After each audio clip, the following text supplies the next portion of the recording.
ఎవరైనా మరణించినప్పుడు ఇచ్చే జ్ఞాపకార్థం ప్లేట్లు వస్తువులను తీసుకుంటే మీకు జరిగేది ఇదే. సాధారణంగా ఎవరైనా మరణించినప్పుడు వారి కుటుంబ సభ్యులు ఏదో ఒక వస్తువులను మరణించిన వారి జ్ఞాపకార్థంగా పంచుతూ ఉంటారు.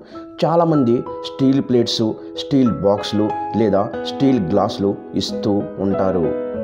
మరి ఇలా జ్ఞాపకార్థంగా ఇచ్చే వస్తువులను తీసుకోవచ్చా?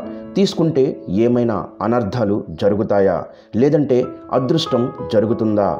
ఇలా వచ్చిన వస్తువులలో భోజనం చేయవచ్చా? అలాగే ఈ వస్తువులను నివేదనలకు, శుభకార్యాలకు వాడుకోవచ్చా అని చాలామందికి సందేహం వస్తూ ఉంటుంది. ఈ సందేహాలు అన్నింటికీ సమాధానాలు ఇప్పుడు ఈ వీడియోలో మనం తెలుసుకుందాం. అలాగే ఈ వీడియోని ఎక్కడ స్కిప్ చేయకుండా చివరి వరకు చూడండి. సాధారణంగా ఎవరైనా మరణిస్తే 11 లేదా 13 రోజులకు అన్న సంతర్పణ చేస్తారు. అంటే చుట్టాలు, బంధువులు, చుట్టుప్రక్కల వారిని పిలిచి భోజనాలు పెట్టుకుంటూ ఉంటారు. వీటిని దినం భోజనాలు అని పిలుస్తూ ఉంటారు. చాలామంది ఈ దినం భోజనాలకు వెళ్ళడానికి కూడా భయపడిపోతూ ఉంటారు. చావు భోజనానికి వెళ్తే చావుని ఇంటికి తెచ్చుకున్నట్టే అని భయపడిపోతూ ఉంటారు. కానీ ఇదంతా అపోహ మాత్రమే. ఇలాంటివి అస్సలు నమ్మకండి. దినం భోజనాలకు వెళ్తే చాలా మంచిది. అసలు ఈ అన్నదానం ఎందుకు చేస్తారంటే ఆ చనిపోయిన వ్యక్తి ఎవరికి రుణం ఉన్నాడో తెలియదు. కాబట్టి అన్నదానం చేస్తే ఆ రుణం తీరిపోతుంది. దినం భోజనాలను పితృదేవతల ప్రసాదం అని, ఆ ప్రసాదాన్ని తప్పక స్వీకరించాలని శాస్త్రాలలో కూడా చెప్పి ఉన్నారు. కనుక దినం భోజనాలకు అందరూ తప్పకుండా వెళ్ళాలి. అంతేకాదు ఈ అన్నదానం వలన చనిపోయిన వ్యక్తి ఖాతాలో పుణ్యం పెరుగుతుంది. దానివల్ల పాపం కూడా తగ్గిపోతుంది. చనిపోయిన 11 లేదా 13 రోజులలో పెట్టే దినం భోజనాలకు ఎంతో ప్రాముఖ్యత ఉంది. కాబట్టి ఎటువంటి భయం లేకుండా ఎవరైనా సరే ఈ దినం భోజనాలు చేయవచ్చు. దాని వలన ఎటువంటి కీడు జరగదు. ఆ భోజనాన్ని మీరు తినడం వల్ల మీకు చాలా మంచిది. ఇక ఇలా దినం భోజనాలు పెట్టిన తర్వాత చాలామంది చనిపోయిన వారి పేరు చెక్కించి జ్ఞాపకార్థకంగా ఏదో ఒక వస్తువును పంచుతారు. చాలా వరకు అందరూ స్టీల్ ప్లేట్స్, స్టీల్ గ్లాసులు, స్టీల్ బాక్సులు లేదా డబ్బాలు పంచుతూ ఉంటారు.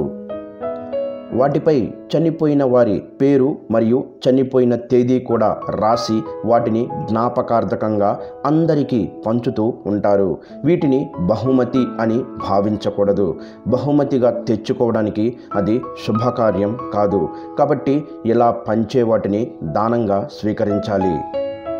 అయితే చాలామందికి ఇలా జ్ఞాపకార్థకంగా ఇచ్చే వస్తువులను తీసుకోవాలా, తీసుకోకూడదా అనే సందేహం చాలామందికి ఉంటుంది.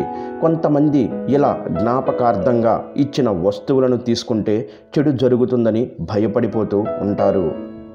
కానీ అలాంటి భయాలు ఏమీ అవసరం లేదు. నిస్సంకోచంగా తీసుకోవచ్చు. ఈ వస్తువులను చక్కగా ఇంట్లో వాడుకోవచ్చు. అలాగే పూజలు చేసేటప్పుడు కూడా ఈ వస్తువులను వినియోగించుకోవచ్చు. ఎందుకంటే ఈ జ్ఞాపకార్థం వస్తువులను ఎవరైనా వాడుకుంటే ఆ పుణ్యం చనిపోయిన వారికి కూడా చేరుతుంది. కనుక అనవసరమైన భయాలు మీ మనసులో పెట్టుకోవద్దు. అలాగే ఆందోళనకు గురి కావాల్సిన అవసరం లేదు. ఈ జ్ఞాపకార్థం వస్తువులను నిరభ్యంతరంగా తీసుకోవచ్చు మరియు వాడుకోవచ్చు. ఇంకొక ముఖ్యమైన విషయం ఏమిటంటే ఈ కాలంలో చాలామంది జ్ఞాపకార్థకంగా స్టీలు లేదా ప్లాస్టిక్ వస్తువులను ఇస్తూ ఉన్నారు. అది చాలా తప్పు. స్టీల్ ఎప్పుడూ కూడా దానంగా ఇవ్వకూడదు. వాటికి బదులుగా ఏదైనా ఒక చిన్న రాగి వస్తువును కానీ లేదా ఒక చిన్న ఇత్తడి వస్తువును కానీ జ్ఞాపకార్థకంగా ఇవ్వండి. వీలైనంత వరకు స్టీల్ వస్తువులను జ్ఞాపకార్థంగా ఇవ్వవద్దు. అసలు మాకు జ్ఞాపకార్థంగా వస్తువులు ఇచ్చే అంత స్తోమత లేదనుకునేవారు దానికి బదులు చనిపోయిన వ్యక్తి పేరు మీద పేదవారికి బట్టలు, స్వీట్స్ లాంటివి దానం చేసినా సరిపోతుంది. ఇలా ఏదో ఒక విధంగా చనిపోయిన వారి పేరు మీద దానం చేస్తే వారి ఆత్మ ఉన్నత లోకాలకు చేరుకుంటుంది. అలాగే స్వర్గలోక పుణ్యలోక ప్రాప్తి లభిస్తుంది. కనుక చనిపోయిన వారి పేరు మీద జ్ఞాపకార్థంగా ఇచ్చిన వస్తువుల విషయంలో మీరు ఏమాత్రం భయపడాల్సిన అవసరం లేదు. అలాగే చనిపోయిన వారి ఫోటోలు ఎక్కడ పెట్టుకోవాలి, ఎక్కడ పెడితే శుభం జరుగుతుంది అనే విషయాలు కూడా ఇప్పుడు ఈ వీడియోలో మనం తెలుసుకుందాం. చాలామంది చనిపోయిన వారి ఫోటోలు ఎక్కడ పడితే అక్కడ పెట్టేస్తూ ఉంటారు. అసలు కాలం చేసిన పెద్దల ఫోటోలు ఎక్కడ పెట్టాలి అనే విషయాన్ని ఈరోజు మనం ఈ వీడియోలో చాలా వివరంగా తెలుసుకుందాం. చనిపోయిన వారి ఫోటోలు కొంతమంది అందరికీ కనిపించే విధంగా హాల్లో పెడుతూ ఉంటారు. మరికొంతమంది గుమ్మం దగ్గర పెడతారు. ఇంకొంతమంది బెడ్రూమ్లో కూడా పెడుతూ ఉంటారు.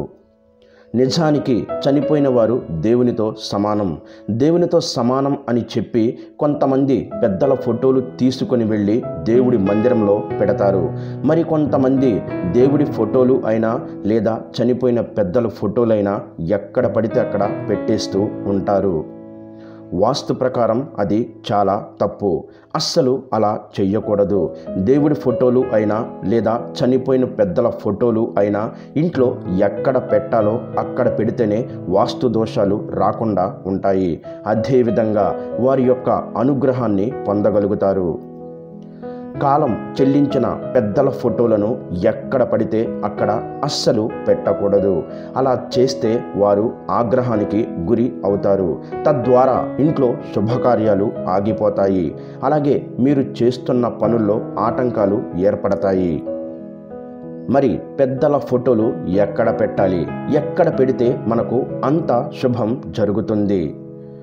కాలం చెల్లించిన మన పెద్దల ఫోటోలు ఎక్కడ పెట్టాలంటే ఏ గదిలో అయినా దక్షిణం గోడకు మాత్రమే పెట్టాలి.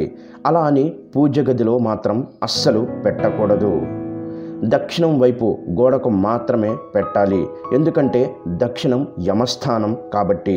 ఇలా చేస్తే కాలం చేసిన పెద్దల యొక్క అనుగ్రహం మీకు ఎల్లప్పుడూ లభిస్తుంది. దక్షిణం వైపు మాత్రమే కాలం చేసిన పెద్దల ఫోటోలను అక్కడ పెట్టాలి. ఆ ఫోటోలను అక్కడ పెట్టి అలా వదిలేయకూడదు. పెద్దల ఫోటోలను అప్పుడప్పుడు తుడుస్తూ బొట్టు పెడుతూ పూలమాలలు వేస్తూ ఉండాలి. ముఖ్యంగా ప్రతి నెల అమావాస్య రోజున మీ పెద్దలకు ఇష్టమైన ఆహారాన్ని వారి ముందు ఉంచి నమస్కారం చేసుకోవాలి. ఇలా చేస్తే కనుక మీరు మీ పెద్దల అనుగ్రహాన్ని తప్పకుండా పొందగలుగుతారు. అదేవిధంగా మీ పెద్దల ఆశీస్సులు మీ కుటుంబంపై ఎల్లప్పుడూ ఉంటాయి. మీ పెద్దల దీవెనలు మీపై ఉంటేనే ఇంట్లో సంతానం కానీ, వివాహం కానీ, మరియు ఏవైనా శుభకార్యాలు కానీ జరుగుతాయి. లేదంటే అన్ని ఆటంకాలు ఎదురవుతూ ఉంటాయి. కనుక పెద్దలు మన కుటుంబాన్ని ఎప్పుడు దీవిస్తూ ఉండాలి. అంటే వారి ఫోటోలను దక్షిణం వైపు గోడకు పెట్టి మేము పైన చెప్పిన నియమాలను పాటించి వారిని ఆరాధిస్తే మీకు అంతా శుభమే జరుగుతుంది. ఎవరి ఇంట్లో అయితే శుభకార్యాలు జరగట్లేదు అని బాధపడుతున్నారు, అలాగే మీరు ఇబ్బందులకు గురవుతుంటే ఖచ్చితంగా ఈ నియమాలను మీరు పాటించండి. ఈ వీడియో గనక మీకు నచ్చినట్లయితే ప్లీజ్ లైక్ చేసి మీ ఫ్రెండ్స్కి షేర్ చేయండి. అలాగే మా కొత్త వీడియోస్ మీకు వెంటనే చేరాలంటే మా ఛానల్ని సబ్స్క్రైబ్ చేసుకొని పక్కనే ఉన్నటువంటి బెల్ ఐకాన్ని ప్రెస్ చేయండి. ధన్యవాదములు. ఈ వీడియోని లైక్ చేసి తర్వాత వీడియోని చూడండి.